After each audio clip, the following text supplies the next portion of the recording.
In 1892, a Charleston mansion hosted the most horrifying dinner party in American history. Except the hosts didn't know they were on the menu.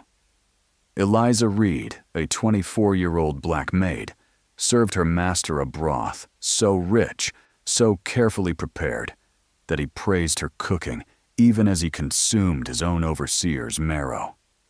When the full moon rises over old Charleston, some say you can still hear the sound of her meat grinder turning in that basement. Because here's what no history book will tell you. What happens when the hunger for justice becomes literal and the oppressed finally get their taste of revenge? November 17th, 1892. Charleston, South Carolina.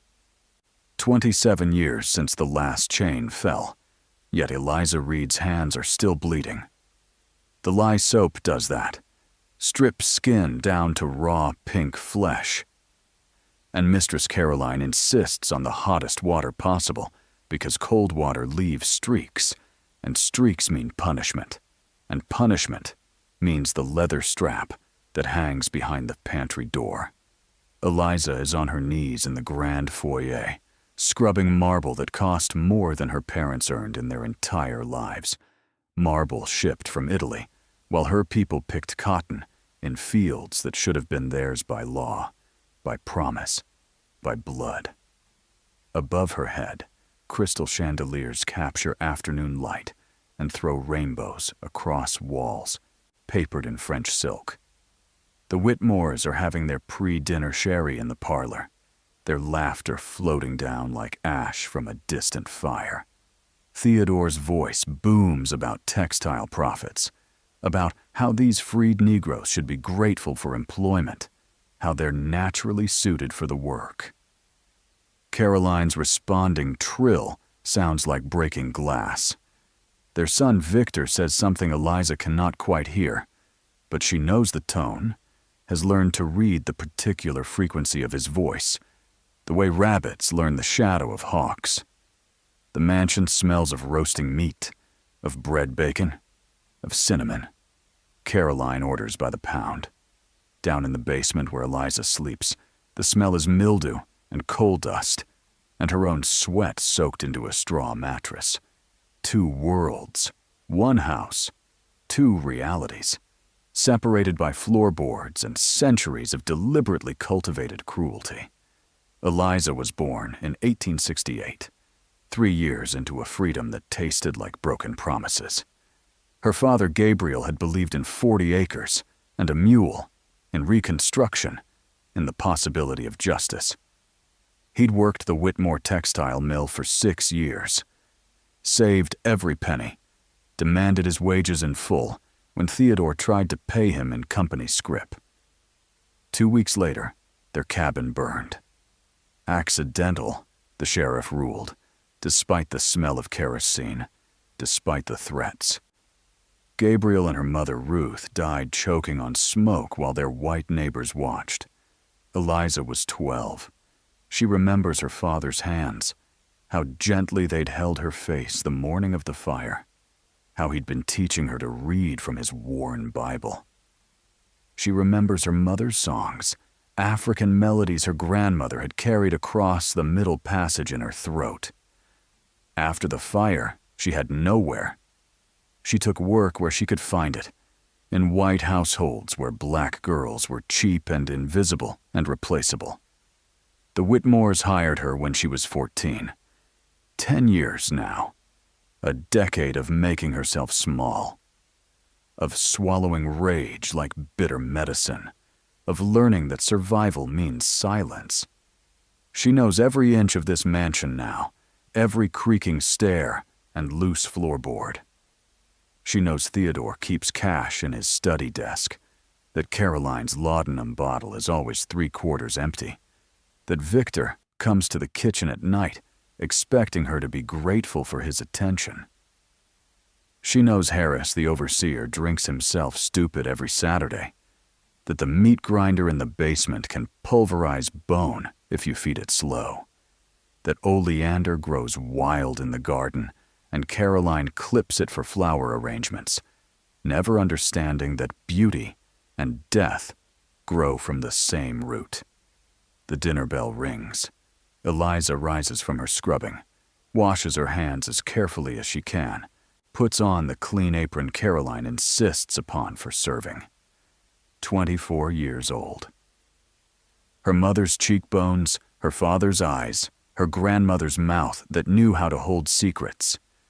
She will serve them roasted pheasant tonight, will stand against the wall while they eat, ready to refill glasses, to be invisible until needed.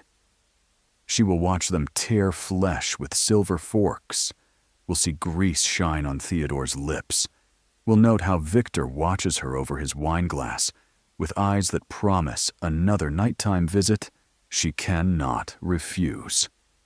And she will remember.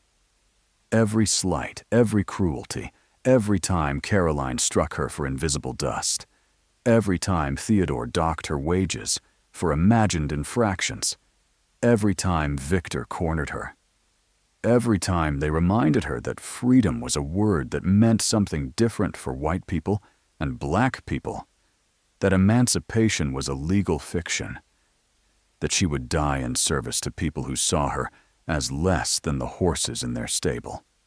November 17th, 1892. The chandeliers are lit. The table is set. The Whitmores are laughing about something meaningless. Eliza carries the pheasant on its silver platter, sets it before Theodore, who doesn't thank her, never thanks her. She retreats to her wall position. She folds her bleeding hands in her apron, and somewhere deep in her chest, in the place where her murdered parents live, something is beginning to change from grief into something colder, harder, infinitely more patient. Something is learning to hunger, not for bread, but for justice.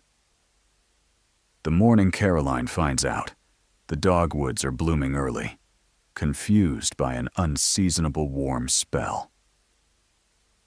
Eliza is folding laundry in the basement when she acknowledges what her body has been telling her for 3 weeks.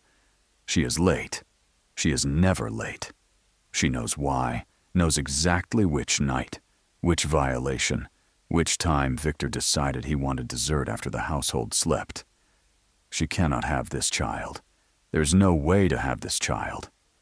But perhaps if she tells Caroline, woman to woman, perhaps there might be mercy, some small kernel of human decency. She finds Caroline in the morning room, sipping tea from china so thin the sunlight passes through it. Eliza's heart is hammering. "Mistress, I need to speak with you. I'm pregnant." The words drop like stones into still water. Caroline sets down her teacup with a delicate click. Then she smiles, and it's the smile of someone who has been waiting for an excuse. "You little whore. You little rotten animal. My boy wouldn't look twice at a nigger unless she was throwing herself at him. Ma'am, I never... He forced me." The slap comes so fast, Eliza doesn't see it. Caroline stands, calls for Harris. Together they drag Eliza to the kitchen. Caroline produces a brown bottle, forces Eliza to drink the bitter pennyroyal tea, while Harris holds her head back. Then the beating. Caroline uses the leather strap herself, beats Eliza across the back, the shoulders, the stomach, until the leather is slick with blood. Harris drags her to the coal cellar. It's dark down there, darker than night. He throws her in, locks the door. The cramping intensifies, becomes something beyond pain. She bleeds for hours, maybe days, loses track of time in the darkness. She hemorrhages so badly she thinks this is dying, but she doesn't die. The bleeding slows. The cramping eases. She lies in her own blood on the coal cellar floor, and something in her mind steps sideways, detaches, becomes capable of observation without feeling. When they finally let her out 3 days later, Eliza can barely walk. Caroline tells her to clean herself up. That laziness won't be tolerated. Eliza drags herself to the pump, washes blood off her legs, burns her soiled dress. She goes back to work. She scrubs floors. She serves dinner. She says nothing.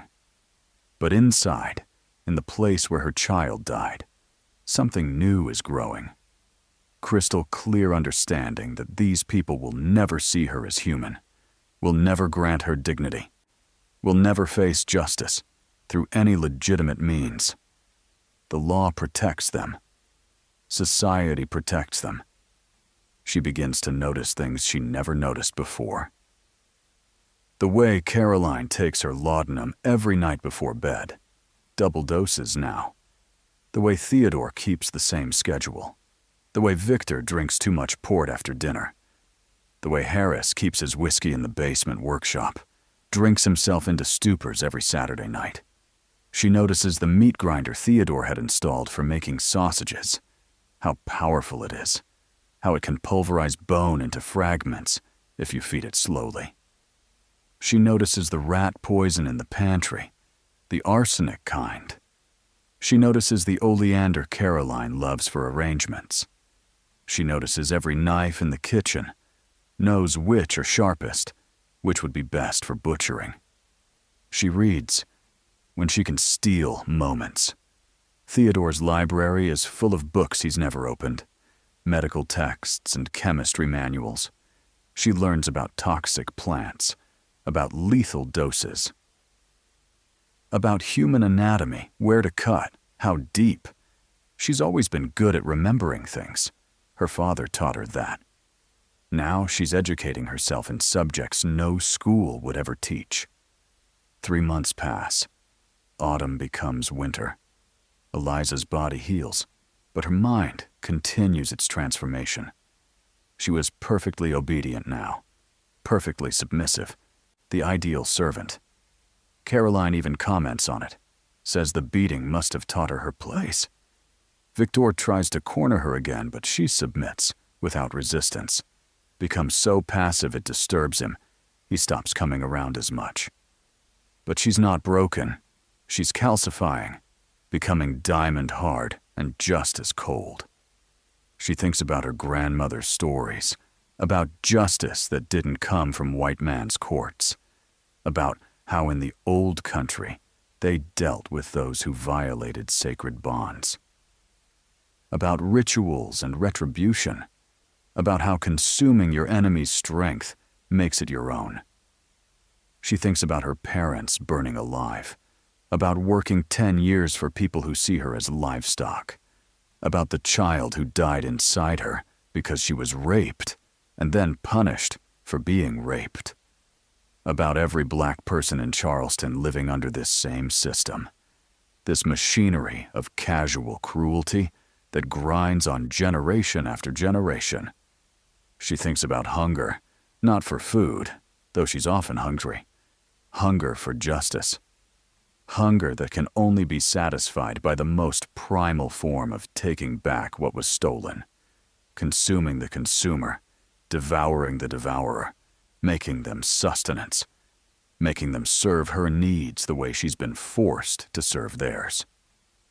By February 1893, Eliza has a plan. Every detail worked out.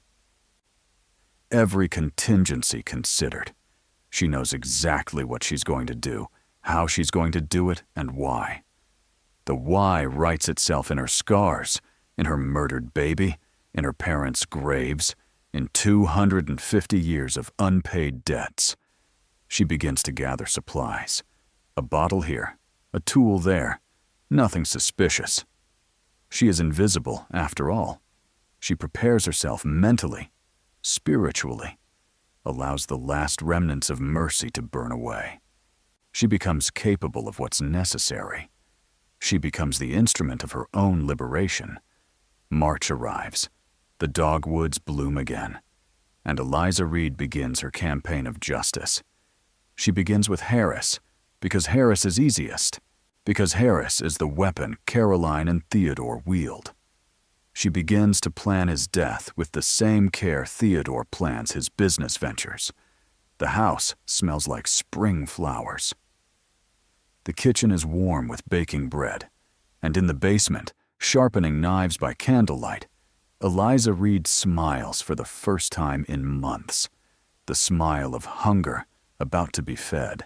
Saturday night, March 11th. Harris drinks his whiskey in the basement workshop like he does every Saturday. Eliza appears in the doorway carrying a bottle she stole from Theodore's private collection. Expensive Kentucky bourbon. "Thought you might like something better than that rot gut," she says. Voice flat, emotionless. Harris grins, showing yellow teeth. "Well now, that's mighty thoughtful of you, girl." She pours him a generous glass. He drinks it in 2 gulps. She pours again. The arsenic she mixed in is tasteless. She tested it on rats first, found the right dose. The 3rd glass goes down as easy as the first. By the 4th glass, his hands are shaking. By the 5th, he's sweating, though the basement is cold. By the 6th, he realizes something is wrong, but it's too late. You poisoned?" "Yes.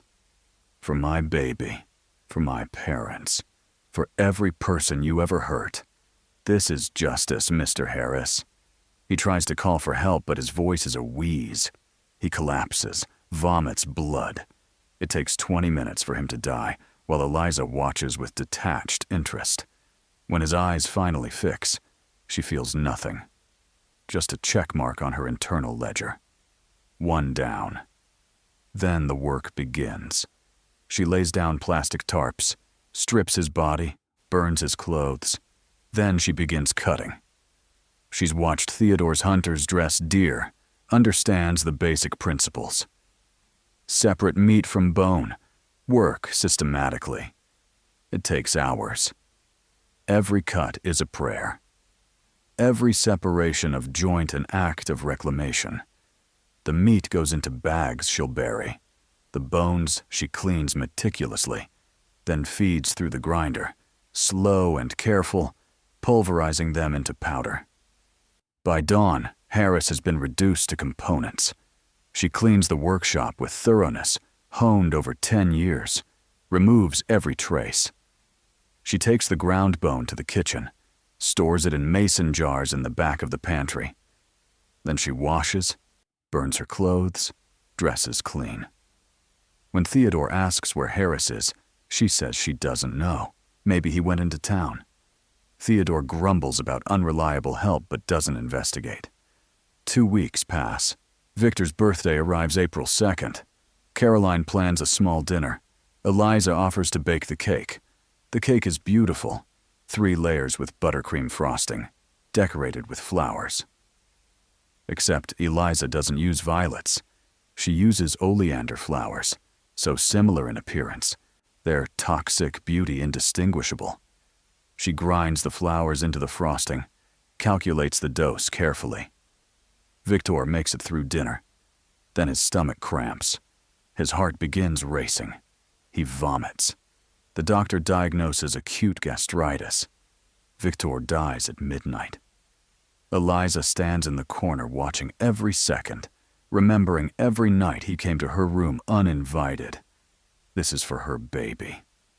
Caroline collapses into grief. For 3 weeks she doesn't leave her room, takes triple doses of laudanum. Eliza waits for the right night. When Caroline has taken so much, she's already half unconscious. Eliza brings evening tea, adds more laudanum, enough to stop a heart. Then she helps Caroline to the stairs, mentions fresh air, guides her to the top of the long marble staircase. Caroline is so drugged she can barely stand. Eliza positions her carefully, then simply lets go. Caroline falls, tumbles down 15 marble stairs. She lands with her neck at an angle neck shouldn't bend. Theodore finds her, screams for Eliza, asks what happened. Eliza, crying convincingly, says the mistress was sleepwalking from the laudanum. She tried to catch her, but couldn't reach her in time. Theodore believes her. Why wouldn't he? She's just the maid. Now only Theodore remains. Eliza takes her time. He's aged 10 years in 4 weeks, shuffles through the house like a ghost. She waits for the perfect moment. It comes in May. Theodore is in his study, drunk, weeping over photographs. Eliza brings him dinner on a tray. She's made soup, rich beef broth. Except the bones in this broth aren't from any cow. She's used Harris's ground bones, cooked them long and slow, creating a soup that's technically safe to eat, except for what it represents. She's serving Theodore his own overseer, his own enforcer. She's making him cannibalize his own system of violence. "This is wonderful," Theodore slurs. "You're a good cook, Eliza." "Yes, sir. You should have told me that more often." He finishes the bowl, asks for more. She watches him consume Harris spoonful by spoonful. When the pot is empty, when Theodore is full and drowsy, she takes her mother's old apron strings from her pocket. She walks behind his chair, wraps the strings around his throat, and pulls. Theodore struggles, but he's old, drunk, grief-weakened. Eliza is young and strong and fueled by 10 years of rage. She pulls the strings tighter while Theodore claws at his throat, kicks against his desk. She pulls until his face purples, until his struggles weaken and stop. She pulls until she's certain he's dead, until her mother is avenged, until every debt is paid. Then she releases him. She steps back, looks at the last dead Whitmore. The hunger for justice is satisfied, but it brings no triumph, just emptiness. She's killed 4 people, but she doesn't feel monstrous. She feels clean for the first time in 10 years. She feels like the debt is finally paid. She washes the soup pot, cleans Theodore's study. She goes to bed and sleeps dreamlessly. When she wakes, she dresses carefully, walks to the police station, and tells them exactly what she's done. Every detail, every death, every method. She wants them to know. She wants everyone to know. The arrest causes immediate sensation. Charleston newspapers scream headlines about the cannibal Maid, the monster of Meeting Street. White society recoils in horror, but Black Charleston understands immediately. In churches and kitchens, people whisper Eliza's name with something that's not quite approval, but isn't condemnation either. They whisper, "She did what we've all wanted to do." The trial begins June 15th, 1893. The courtroom is segregated. The prosecutor presents Eliza as a monster, proof that the Negro race is savage and dangerous. He describes the crimes in lurid detail: the poisoning of Harris, the murder of Victor, the drugging and pushing of Mrs. Whitmore, the strangling of Mr. Whitmore after feeding him soup made from human bones. The spectators gasp. The judge looks at Eliza with undisguised revulsion. Eliza fires her court-appointed attorney. She'll defend herself. She doesn't deny the crimes. She confirms every detail. But she provides context. She tells them about her parents burning alive after demanding wages, about 10 years of unpaid labor, of beatings, of sleeping in a cellar. She tells them about Victor's rapes, about Caroline forcing her to drink poison that murdered her baby, about being beaten until she bled. She presents Theodore's account books, showing how he cheated black workers. She reads from Caroline's diary describing beating Eliza as satisfying. She speaks for 3 hours. The white spectators listen in hostile silence. But in the balcony, Black Charleston leans forward, memorizing every word. When she describes feeding Theodore the soup, she doesn't apologize. She explains it as ritual, as justice. "You want to call me a cannibal? Then what were the Whitmores? They fed on black bodies for generations. They grew fat on stolen labor. They consumed our health, our dignity, our lives. I just made that consumption literal. I fed one white man 1 bowl of soup. They've been feeding on us for 250 years. Who's the real cannibal? The jury deliberates for 11 minutes. Guilty on all counts. Death by hanging. August 4th. Eliza shows no emotion. Word spreads. Black newspapers across the South publish her full testimony. Some preachers condemn her as sinful, but others see her as Old Testament prophet. Songs begin to circulate. Work songs with verses about a woman who fed her master his own medicine. White employers become paranoid, start watching their servants with new suspicion, which is precisely the point. In her cell, Eliza receives hundreds of letters, some from white people calling her devil, more from black people thanking her, calling her brave. She reads every letter. These final months are the freest she's ever been. No one to serve, no one to submit to, just her own thoughts and the certain knowledge that she'll die, but her story will live. August 4th arrives hot and humid. They build the gallows in the jail courtyard. Eliza is brought out at sunrise, wearing a simple white dress. A crowd has gathered. She climbs the gallows steps steadily. The hangman offers her a hood. She refuses. She wants to see the sky one last time, wants them to see her face. The noose is placed around her neck. Eliza is given opportunity for last words. She looks out over the assembled crowd, finds the black faces in the back. She smiles at them. Then she speaks. I fed myself on their bones because they fed themselves on ours. For 250 years they consumed us, body and soul, and called it civilization. I made that metaphor literal for one night, for one man, and you call me monster. But I'm not the monster. I'm just the mirror. Now you know. Now everyone knows. We've always been hungry. Hungry for justice, for dignity, for the 40 acres we were promised, for the wages we earned, for the children they took, for the lives they stole. That hunger doesn't die. It passes on, generation to generation, until someday, somehow, the debt is paid in full. She begins to sing. An old African melody her grandmother taught her mother. Her mother taught her. A song that survived the Middle Passage. The black observers join her, their voices rising together, filling the courtyard with sound that's both mourning and defiance. The trapdoor drops. Eliza Reed falls. Her neck breaks clean.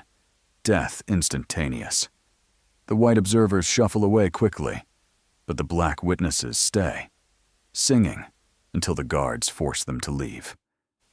The Whitmores are buried in Magnolia Cemetery with expensive marble. Eliza is buried in the pauper's field, unmarked. But Black Charleston knows where she lies. Women bring flowers, small offerings. Within a year, a marker appears. Simple wood, just her name and dates. It keeps getting torn down, keeps reappearing.